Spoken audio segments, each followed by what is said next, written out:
Alright, enough bashing on Ned Stark. He's had his fair share of criticism, which is definitely warranted. But let's take this energy and focus into Season 2. At number 15, we have Maester Cressen. This is where Maester Cressen tries to poison Melisandre because he thinks she's bad news and that eventually she'll destroy Stannis, which isn't far from the truth, but obviously Cressen wasn't able to find any dirt on Melisandre, nor was he able to find anyone who would turn against her. So, as last resort, he tries to poison himself and her, but he's the only one that ends up dying. At number 14, we have Tyrion Lannister. So Tyrion has the brilliant idea of bringing Shae to the Red Keep. He does this because he's trying to be rebellious, but he also likes Shae, so he brings her. The problem though is that you have people like Lord Varys who discovers Tyrion's secret. And without saying any words, Varys basically says, if you fuck around, you're gonna find out. Tyrion is actually lucky that Varys is the only person that discovers Shae because had it been anyone else, Shae could have been killed. Ross ends up being beaten up by the City Watch, and that's because Cersei discovers that Tyrion has a lover. Which doesn't make any sense because, for one, how the fuck does Cersei find out that Tyrion has a lover? And number two, how the fuck does she get the wrong person? It makes no sense. But this is just an example of what could have gone wrong. At number 13, we have Lancel Lannister. So Lancel delivers a message to Tyrion, supposedly during the Hour of the Wolf. And the message is from Cersei, which puts Tyrion on guard, and he becomes suspicious. And just on that, it seems a little odd that Lancel is delivering messages from Cersei in general. We know that Lancel was a squire to Robb Baratheon before he died, and I guess he's not going to be a squire to Joffrey because what the fuck is he going to learn? But either way, it seems like an odd situation all round. Tyrion finds out that Lancel is having sex with Cersei, so he blackmails him, and he makes sure Lancel swears fealty to him. And obviously, this is a bad deal for Lancel, because he basically becomes a slave to Tyrion. At number 12, we have Grand Maester Pycelle. So Tyrion decides to tell 3 people his plans for Princess Myrcella. The first person he tells is Maester Pycelle. He tells him that he plans to wed Myrcella to the Prince of Dawn. The second person he tells is Lord Varys. He tells him that he plans to wed Myrcella to Theon Greyjoy. The third person he tells is Lord Baelish. He tells him that he plans to wed Myrcella to Robb and Arryn of the Vale. Tyrion does this because he's trying to see who's loyal to him and who isn't. And shortly afterwards, he finds out his answer because somehow Cersei finds out that Tyrion plans to wed Myrcella to the Prince of Dawn. And only Maester Pycelle could have possibly known this. So shortly afterwards, Pycelle gets threatened, he has his beard cut, he gets thrown in a black cell, and he loses his place on the small council, which is a big deal for a maester. At number 11, we have Renly Baratheon. So this is a weird one because Renly Baratheon refuses to bend the knee to Stannis, which, on the face of it, is actually a good move. Because even Stannis himself says that he cannot defeat his brother in the field. But what Renly didn't account for is Melisandre, because shortly after refusing to bend the knee, Melisandre, together with Stannis, create some sort of shadow spectre, which ends up stabbing Renly through the chest. And not only does Renly die, but he also loses all of his men to Stannis, so it's a double blow.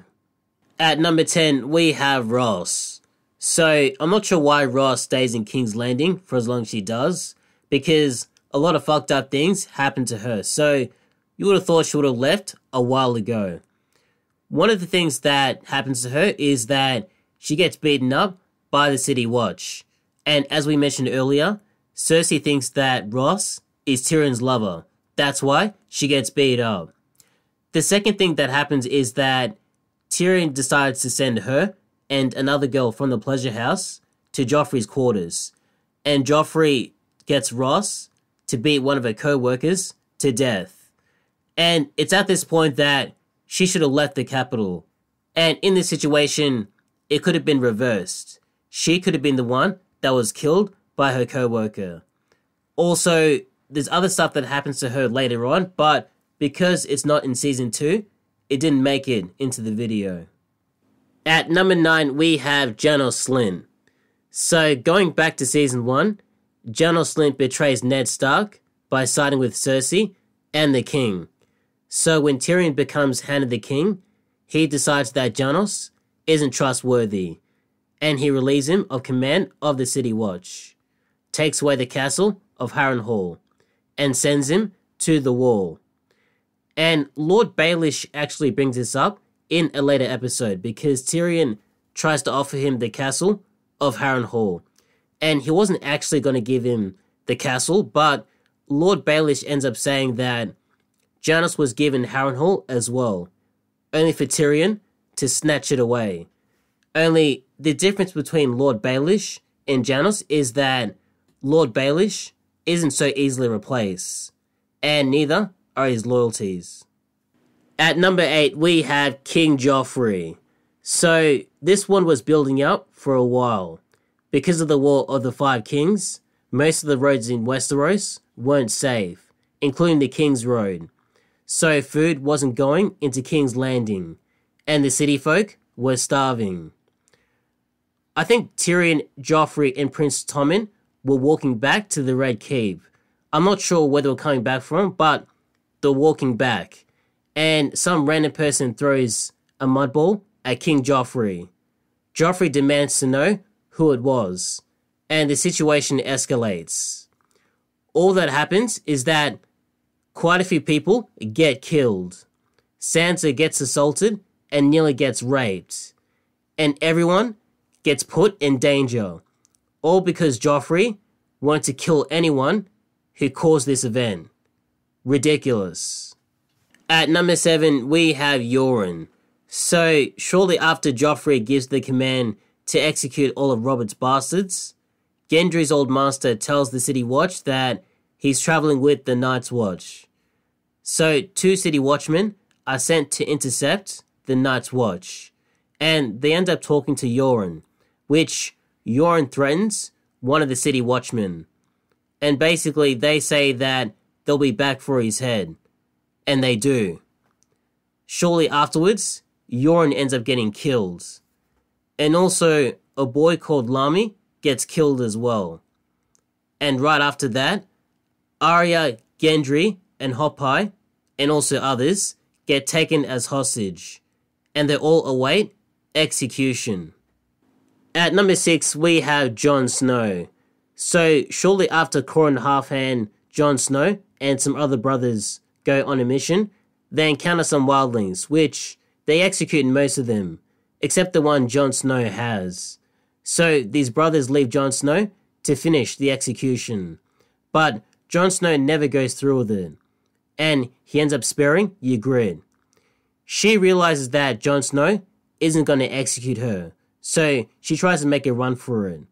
But Jon Snow ends up stopping her, which doesn't make any sense to me because if Jon Snow isn't going to execute her, why would he try and recapture her again? I guess to stop her from trying to get reinforcements, but if he's not going to execute her, then what's the point?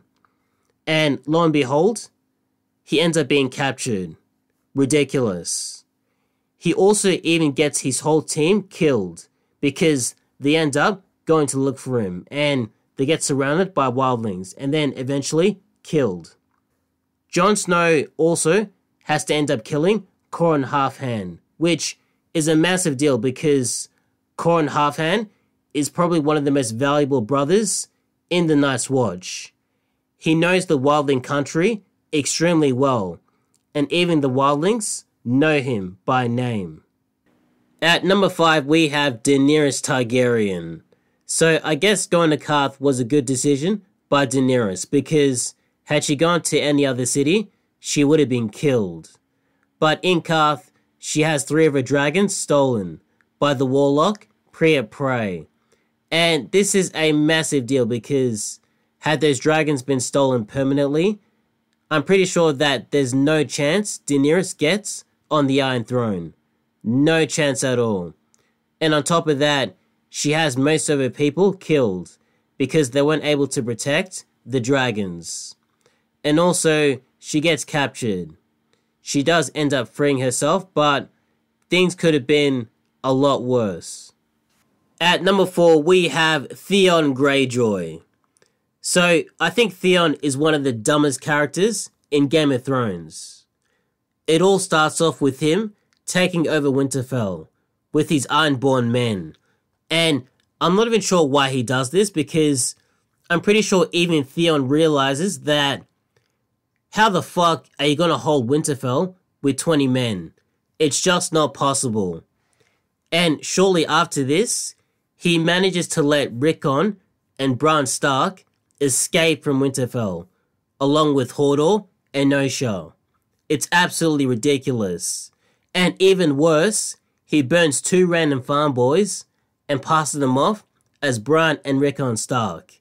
It's one of the worst decisions he could have possibly made because all he accomplished was getting the whole North to hate him and want his head on a spike. Not only did he lose 2 valuable bargaining chips somehow, but he literally gets the whole world to hate him. It's absolutely absurd.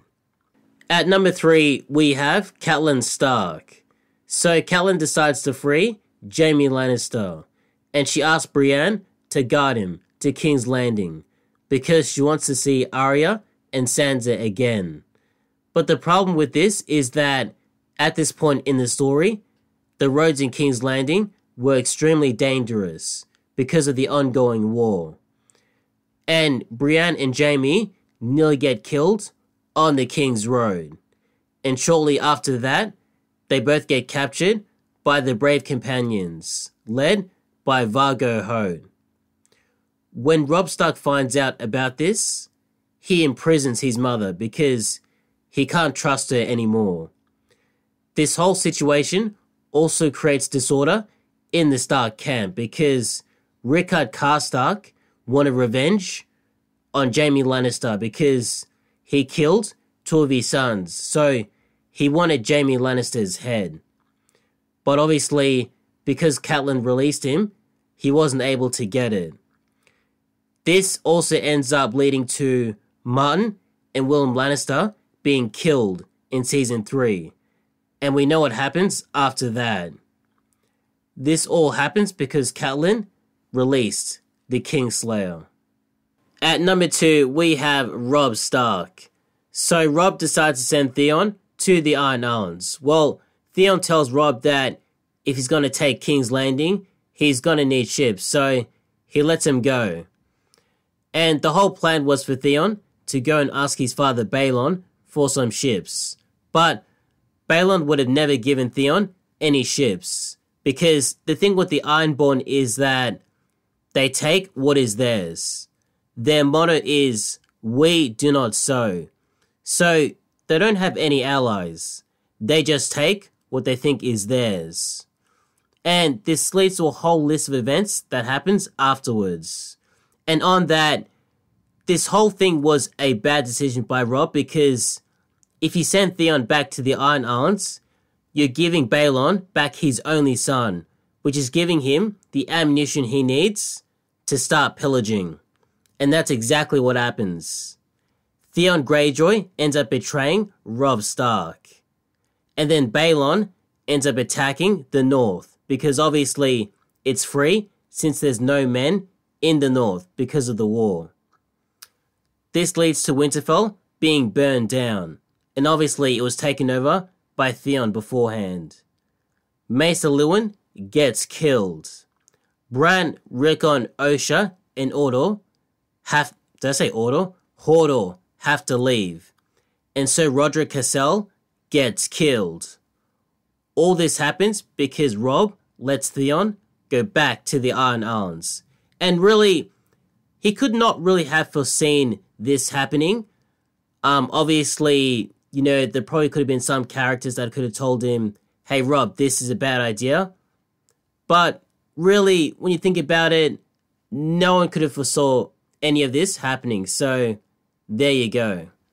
At number 1, we have Stannis Baratheon. Sir Davos Seaworth convinces Stannis that he's going to need ships to take King's Landing. And it said somewhere that the only way to take King's Landing is by sea. So, it kind of makes sense. The only thing that Team Stannis didn't account for was that wildfire would be used against them.